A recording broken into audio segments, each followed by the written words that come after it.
In this video, we're going to show you all the details of how to put an aftermarket roof rack on an FJ Cruiser. And why we chose this one. I'm crazy about the iconic look of the stock FJ roof rack, but it's just not very useful. It sits up high, the crossbars are weak, and it's really hard to attach anything to it. If you're looking for a rack to mount a heavy rooftop tent, this is the one you want. Modifying a Toyota for adventure travel? Looking for tips on camping, off-roading, or overlanding? Maybe we can help. First thing we need to do, of course, is get the old rack off. That's really simple to do. There's 2 bolts here, 2 here, and 2 there. And those bolts take a Torx bit wrench.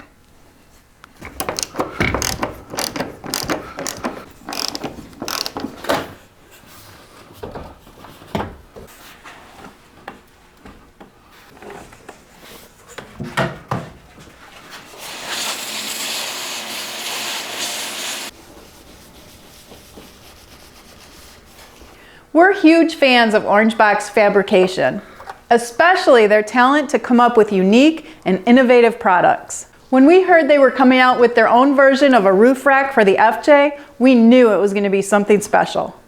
From its robust construction to their ingenious way of personalizing their products, this is for sure going to be yet another Orangeboxx product that others will try to copy.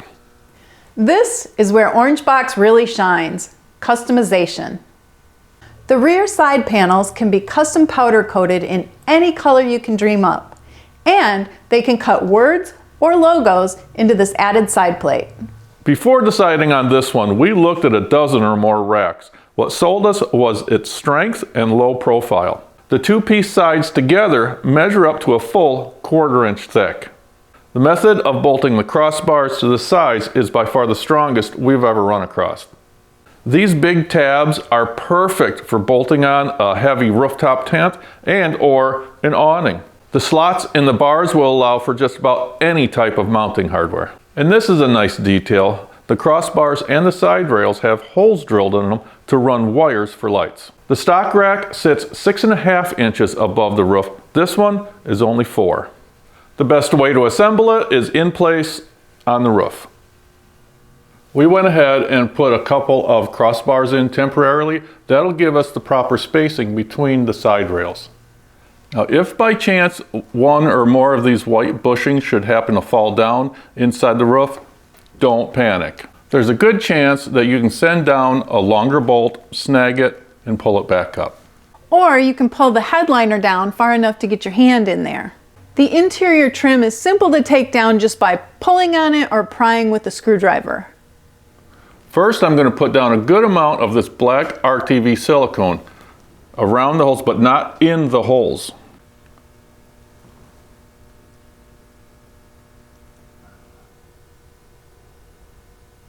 Now we're going to very carefully place this assembly down onto the mounts.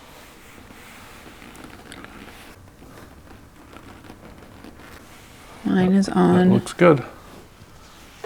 Now we'll take the supplied button head stainless steel bolts and flat washers and bolt it down to the roof. I'm going to put 1 bolt in each leg. Then I'll tighten them down until that silicone squeezes flat. The reason why I didn't put all the bolts in at once, I want to get the silicone squished down before it starts to set up. That'll give us plenty of time to get the bolts waterproofed and loctited. Okay, we've got 1 bolt per leg nicely snugged down. Now onto that 2nd bolt per leg. For that, I'm going to take some silicone and put the washer on first. Take some silicone and put it up towards the head on the threads, a nice amount. Then I'm going to take some blue Loctite and put a drop down here, further down on the threads, just like that. Now put them in each leg and tighten those down.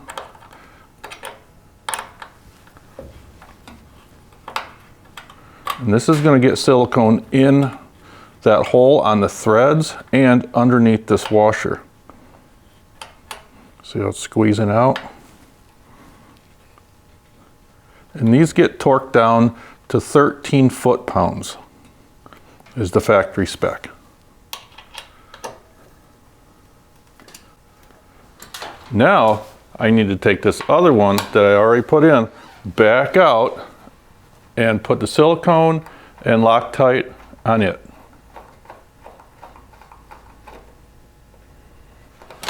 Okay, so on the, I guess this would be the first bolt that we had in, then took back out. I put the silicone and the blue Loctite on this. Now the reason why we put the Loctite down here is because we don't want the silicone and the Loctite to mix.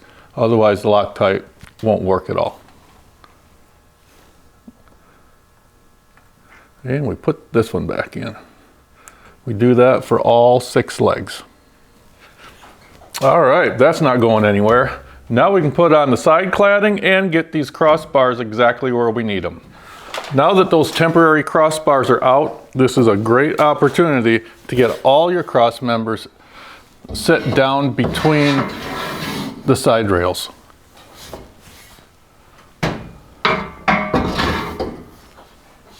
The side cladding and the crossbars get bolted onto the side rails at the same time. This is where a couple of extra hands really come in handy. Okay, go down just a little bit. There. And this is held together with a carriage bolt, a flat washer, and a lock nut. Now we're going to leave all these bolts a little loose until we get everything together, then we'll tighten them all down. The rack comes with 4 crossbars, but you can buy more. We found it's easier to bolt the nameplate onto the cladding before we put it on the side rails.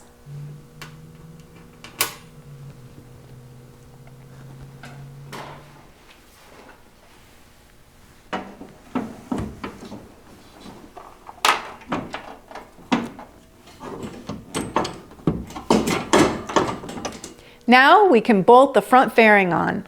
It has a piece of soft rubber on the bottom to seal to the roof and not damage the paint. And we got one that will allow for a light bar to easily be bolted on.